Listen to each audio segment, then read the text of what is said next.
Hello. Today, let's zoom into the world of energy.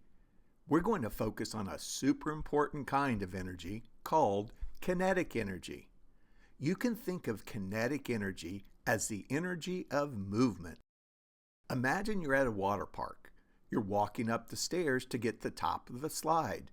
Next, you're zooming down the slide, then slowly walking to get back in line. What do all these fun things have in common? That's right, you're moving. And because you're moving, you have kinetic energy. Anything that is moving has kinetic energy. The faster something moves, the more kinetic energy it has. A car speeding down the highway has a lot of kinetic energy. A tiny little snail slowly crawling also has kinetic energy, but it's much less because it's moving slowly and its mass is very small. Let's think about some other examples. A skydiver flying through the air has kinetic energy. The wind blowing through the trees has kinetic energy. A roller coaster speeding down a track? Definitely kinetic energy.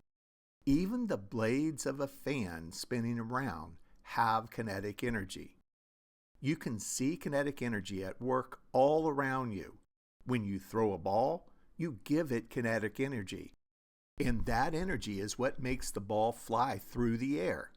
When a river flows, the moving water has kinetic energy, and that energy can even be used to turn a water wheel. So what have we learned? Kinetic energy is the energy of motion. Anything that moves, from a fast runner to a slow crawl, has this energy. The faster something moves, the more kinetic energy it has. It's the energy that makes all the action in the world happen. Thank you for watching.